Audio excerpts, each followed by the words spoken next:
कूटस्थ ज्ञान प्रयोजन आहे.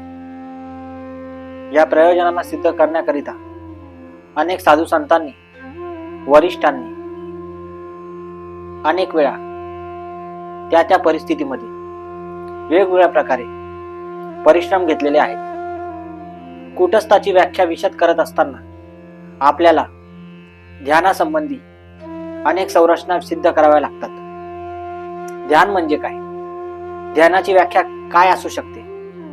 ध्यान कशा प्रकारे केले जाते? या अवस्थेचा उगम कूटस्थ संबंधित प्रत्येक व्याख्येशी संबंधित आहे. कूटस्थ म्हणजे काय? कूटस्थाची अवस्था कशा तऱ्हेने सिद्ध करता येते?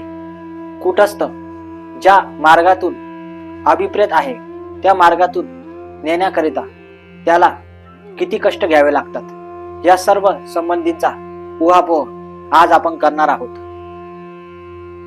कूटस्थाविषयी जाणून घेण्याकरिता आपल्याला ध्यान संबंधी अनेक गोष्टी जाणून घेणे महत्वपूर्ण आहे, ज्यामध्ये निर्विचार ध्यान, सविचार ध्यान, सविकल्प ध्यान, अविकल्प ध्यान, प्रविकल्प ध्यान अशा ध्यानाच्या वेगवेगळ्या व्याख्या विशद केलेल्या आहेत. ध्यान हे एक तत्व आहे. ध्यान हे एक कला आहे. ध्यान हे एक तंत्र आहे. ध्यान हा धर्म आहे. ध्यानाची प्रत्येक बाजू ही आपल्याला जीविताच्या उत्कर्षापर्यंत पोहोचून नेण्यास सक्षम आहे. ध्यान हे जीविताचे कल्याण आहे. ध्यान हे जीविताच्या मार्गाशी एकनिष्ठ असलेले एक वरदान आहे. जीवन हे सविकल्प संकल्पित असावे. जीवन हे सम्यक असावे. जीवन हे ज्ञानिक दृष्ट्या आचरणयुक्त असावे. आणि या पलीकडे घेऊन जात असताना आपल्याला जीवनाची प्रत्येक व्याख्या ही जन्म मृत्यूच्या पलीकडे घेऊन जाण्यास सक्षम आहे. शुद्धीचा ज्या वेळी उपयोग केला जातो त्यावेळी शुद्धीची प्रत्येक व्याख्या विशद करत असताना चेतना शुद्धीला अत्यंत महत्व दिलेले जाते. अर्थात चेतना शुद्धी ही प्रत्येक बाजूची एक व्याख्या विशद करते.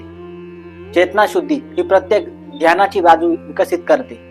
चेतना शुद्धी ही प्रत्येक तत्वाची बाजू विकसित करते आणि ती विचाराधीन आहे, कारण त्यामध्ये मर्म तर्कशुद्ध असते.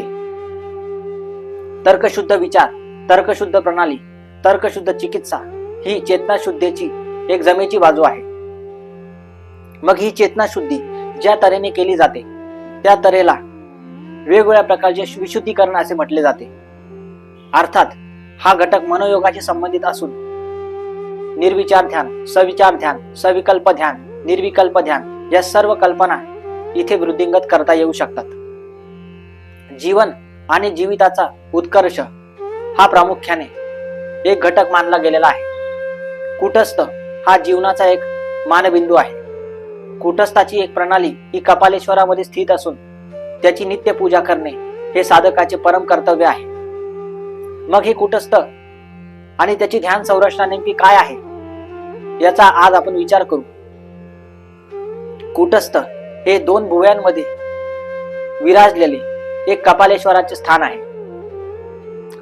कूटस्थ याविषयी जाणून घेणे हे अत्यंत आवश्यक आहे, कारण संत, योगी, ऋषी, मुनी, साधू हे सर्व काही जे क्रियाकलाप करतात, जे आचरण करतात ते सर्व कूटस्थामधून आचरणयुक्त झालेले आहेत.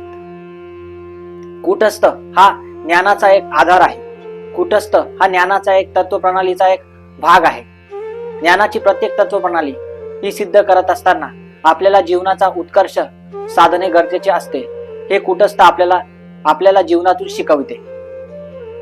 त्या संबंधीचा एक अभंग आज आपण पाहूया. चित्तशुद्धी वेदपाठ हे अभंगाचे शीर्षक आहे. अभंगाची सुरुवात पुढील प्रमाणे. चेतना शुद्धी चित्त विशुद्धीकरण, चेतना शुद्धी चित्तशुद्धी विशुद्धीकरण, चित्त बोधाशय शुद्ध तत्वाची कारण, जे का सत्वांगी सकृत बोधार्थ अर्जित प्राशन, म्हणून या जन्म पावी मज नारायण. नरार्थ आयन प्रसृते शब्दू नारायण, चित्त अशोक वर्म कारण, म्हणून या जन्म पावी मज प्रभूत नारायण. कृपालपथी ज्ञानार्थ भुजा, तपस्विक देह पाविला सहजा, कर्म सुकृतार्जित वेदी, ज्ञान प्रपात उद्युक्त सकारण, म्हणून या जन्म पावी मज नारायण. चित्त चेतना जागृत आदी सिद्धी, उपाधी शून्य व्रत बोधी, कर्म कषाय वाच्य नाना वार्धक्य, कपिल आत्मकपिल साधु स्वयं जेत सृजन, म्हणून या जन्म पावी मज नारायण. अर्थात जीविताचा प्रत्येक उत्कर्ष हा सिद्ध करत असताना चेतना शुद्धीची आवश्यकता ही वारंवार भासत असते. ज्या प्रकारे पाणी हे मनुष्याचे अविभाज्य अंग आहे, जल ग्रहण केल्याशिवाय शरीर हे जगू शकत नाही, त्याचप्रमाणे चेतना शुद्धी केल्याशिवाय योगी हा जगू शकत नाही. अर्थात चेतना शुद्धीच्या काही अवस्था या साधुत्वाच्या दिशेने वाटचाल करतात. साधुत्व हे अक्षय आहे, साधुत्व हे चिरंजीव आहे आणि चिरंजीवी कल्प हाच त्याचा ध्यानाचा एक मानबिंदू आहे. ज्ञानार्थे तपस्विक सिद्धी, ज्ञान दृश्यादृश्य विजय, दिग्विजयार्थ व्रती, कर्म कर्तव्य समर्था, विश्वार्जित योगी प्रसाद, तत्वार्थ विरक्ती यथार्थ प्रमाद, म्हणून वैमुक्त जन्म पाविला मज सिद्ध नारायण. चारू म्हणे उच्च कोटिक प्रासादित, चारू म्हणे उच्च कोटिक प्रासादित, साधना सिद्ध वर्म ज्ञानार्जित, साधना सिद्ध वर्म ज्ञानार्जित, सगुणार्थ वाणी निर्गुणार्थ वाणी, निर्गुणार्थ निर्वाणी, तत्व विरचित मुनी पारायण, म्हणून या जन्म पावी मज नारायण. अर्थात कुटस्थाची प्रत्येक व्याख्या विशद करत असताना कुटस्थ हे जीवनाचे एक साराभिभूत असे आख्यान आहे.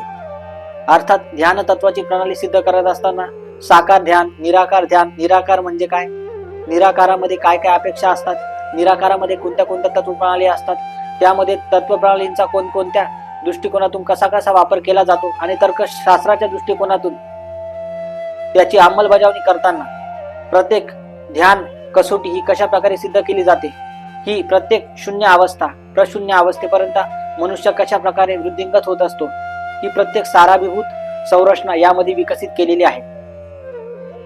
अर्थात कुटस्थ हा मार्ग प्रवगमनशील आहे, कुटस्थ हा मार्ग प्रागमनशील आहे, कुटस्थ हा मार्ग नित्यातीत भोगात विराजित असून नित्यातीत योगात तो स्थायित आहे. अर्थात कुटस्थ हा मार्ग प्रत्येक जीवनाचा मानबिंदू ठरवताना तो आपल्याला जीवनाची एक व्याख्या विकसित करण्यास भाग पाडतो, ज्यामध्ये चेतना शुद्धी आहे, ज्यामध्ये नरार्थ नारायण आहे, ज्यामध्ये कृपालपथी आहे, ज्यामध्ये चित्त चेतना आहे, ज्यामध्ये ज्ञान तपस्वी सिद्धी आहे आणि ज्यामध्ये उच्च कोटीत प्रासादित अशी अवस्था आहे, जी साधना सिद्ध अशा वर्मातीत अवस्थेमध्ये मनुष्याला घेऊन जाण्यास सक्षम आहे, जिथे सगुणार्थ वाणी निर्गुणार्थ निर्वाणी अशा तऱ्हेने प्रत्येक भाव हा विराजित झालेला आहे, जिथे तत्व विरजित अशी मुनी पारायण अवस्था आहे, तिथेच नारायणाची व्याख्या विशद केलेली आहे. अर्थात कुटस्थ हाच नारायण आहे आणि नारायण हाच कुटस्थ आहे. अर्थात कुटस्थ ही एक कला आहे, धर्म आहे, व्याख्या आहे, तत्व प्रणाली आहे त्या निर्गुण अशा परमेश्वराची, त्या निर्गुण अशा निस्वार्थ स्वरूपाची, जिथे आपण आपला देह अंतिमतः विराजित करणार आहोत परम शाश्वताच्या सत्याकरता, परम शाश्वताच्या शोधाकरता, परम तत्वाच्या सिद्धी करता.